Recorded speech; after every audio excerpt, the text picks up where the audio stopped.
Welcome back. We are here in studio with our next guest. We've got the founder of the Cycle Effect, Brett Donelson, joining us to talk about all things that they have going on and the latest and greatest adventures. So Brett, welcome to the show. How are you? Great. Thank you so much for having me. Yeah, wonderful Friday morning. It looks like we've got a beautiful weather this weekend. So absolutely. Let's talk about the Cycle Effect. Tell me a bit about it and how did you get started? Sure. So we help 10 to 18-year-old girls ride and race mountain bikes. We work mostly with the Latina population locally. We have programs in Mesa County, Routt County, Summit County, and Eagle County. And so we use the bike as a tool to help mentor these young women, whether that's helping them with social emotional skills, whether that's just being a friend and a safe place to go and talk. Obviously the bike is the focus, but we really do a lot of mentoring and coaching beyond that. We run our programs pretty much year round, so it's a little different than a lot of other bike experiences where they get like a week of biking and then they kind of go back to their life. We really try to build it a lifestyle where they graduate high school, you take their bike and go to college and things like that. So so it's a really kind of wraparound program in that sense. So we are celebrating our 10-year anniversary right now, awesome. So just surviving to now is great. 10 years is incredible. Yeah, congratulations. So thank you, and we kind of just keep seeing growth and new opportunities and keep taking advantage of them. So it started really basically with my wife Tam and I, who's the other co-founder, just riding bikes with some kids and then seeing that there was an opportunity to do more and more, and we've just kind of kept saying yes to those opportunities. I love that. Yeah, there wasn't some big business plan for it, and I had no nonprofit experience or anything like that. It's just kind of saying we're really passionate about this and let's see what we can do with it. Yeah, I love that. And so you mentioned you do racing and just recreational. So tell me a little bit about coaching and what that looks like. Yeah, so we try to, I believe that the emotion you feel at the start line of any sort of race, whether it's a big race or small race, is very similar to the emotion you feel when you come on TV and talk or go to a job interview or a final in college or something like that. So we really think that racing, we don't care how anybody does. We just care that they're being able to acknowledge those emotions, feel what they're like, and then kind of move through them and realize, hey, they weren't that bad, and taking on big and scary things is good for you. So so that's kind of the racing piece. We have some girls that will race 30 times with us in a year. We have most of the girls we try to get to race once or twice a year. So it's very, very basic. And most of the girls are not there to race at all. They're there because of their coaches or their friends, and that safe space to talk about everything that's going on in their lives. And we know that right now our youth are going through a lot. So we really don't focus on the racing a ton, but for those girls that want it, we definitely have the capacity to help them do whatever they want in the racing world. That's incredible. Yeah. So 10 years in the making. Sure. Talk about your proudest moment to date and what that looks like. So when we started, we really had no idea if we were going to make a difference, right? We thought we did. We've coached a lot of athletes, and we thought like this is really good for them, but we had no idea. And so making our 10-year anniversary video that's going to be out on our YouTube channel in about a week or so, I got to interview about 6 or 7 of our alumni, some of our first participants, and some of them I hadn't seen in 4 or 5 years. Wow. And so they were able to come back and tell us like truly the massive impact we had on their lives. Some of them definitely just self-proclaimed that we changed their lives in huge ways. So I think that's one of the proudest moments. I mean, I could go back. There are hundreds and hundreds of these moments, but really that's the most fresh one in my mind, where we said, hey, we really did actually have an impact. Was it the exact impact we thought?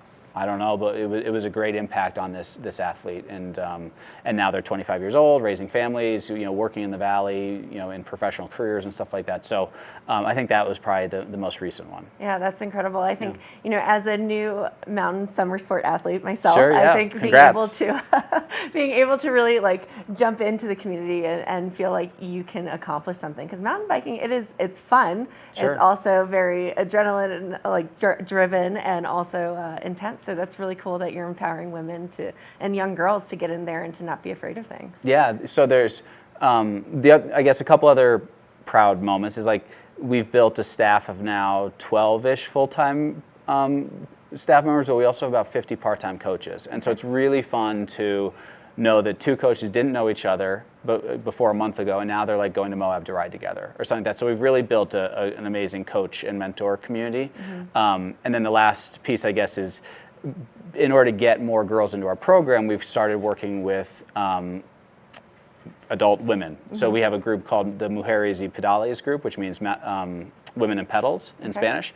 And so these women show up and they're speaking all in Spanish, and they've never really spent time on mountain bikes. And that's really fun to watch this group week in, week out show up with 20, 25 women showing up to ride bikes together and learn the sport and stuff like that. So, again, that's hopefully recruiting girls, their daughters, their nieces, their nephews, and just getting the word out in the community.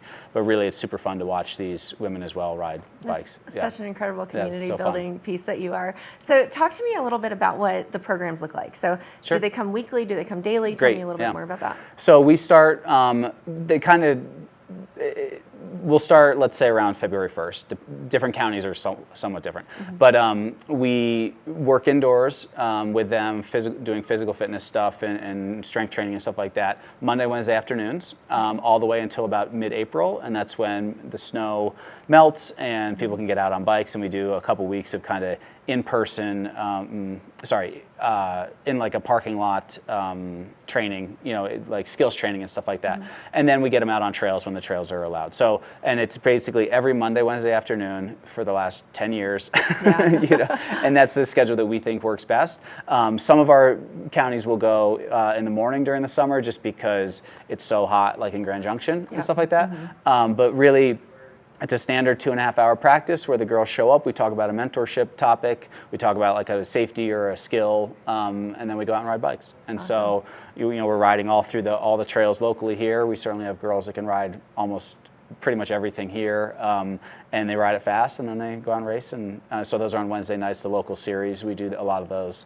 So that's about how we do it. That's incredible. That's incredible. So 10th anniversary. You're a nonprofit. Sure. Talk to me about any sort of fundraising efforts or initiatives you have going on. Yeah. So we have events throughout the year. We're in the middle of our biggest fundraising campaign push right now. So we have a virtual campaign on our website, thecycleeffect.org.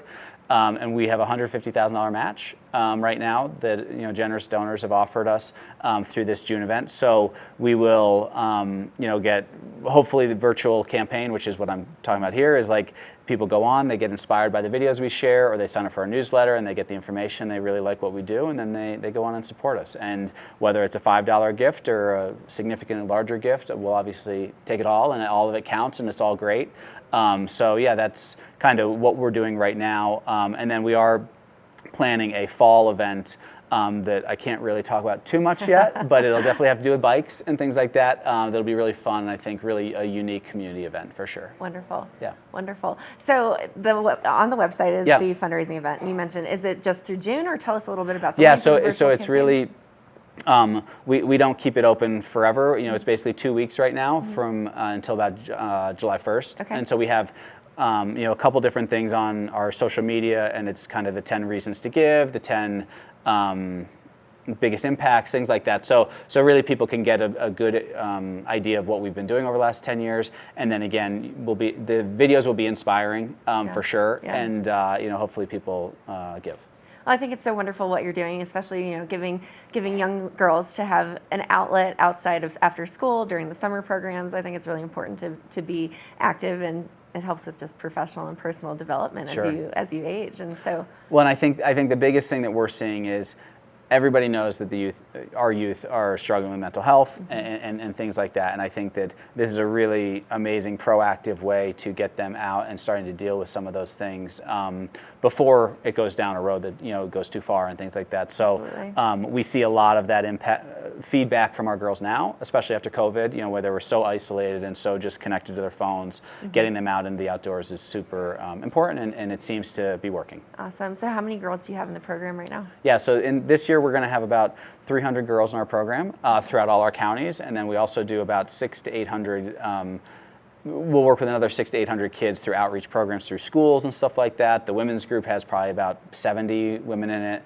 We also match a bunch of bikes to community members, so there's probably another 100 lives impacted there and stuff like that. So we have these kind of smaller programs, but the main core program is trying to work with about 300 girls. Oh, Brett, it is just absolutely incredible how Thank much you. you've grown it in 10 years. Yeah, and, it's been and fun. hearing all of the different ways that you can get involved is awesome. So tell us where to go one more time Sure, for yeah. donations, for more information, for volunteering Yeah, opportunities. our website, thecycleeffect.org, is the best place to donate. I would definitely follow us on Instagram, I think, or Facebook. Both. Those are kind of our two main social media channels. So I would go there, and our website has volunteer opportunities, it has giving opportunities, and just more information. Awesome. Well, Brett, we love having you on the show. I think Thanks. it's so exciting that you've hit 10 years. Hopefully you have another 10 years. You're going to keep going, Absolutely. keep growing this program throughout the state of Colorado, and who knows, maybe somewhere else. Absolutely. Maybe other states as well. Now stay tuned. We have a lot more here in the next hour and a half of our show. So grab that cup of coffee, go enjoy the sunshine for a minute. We'll be right back after this break.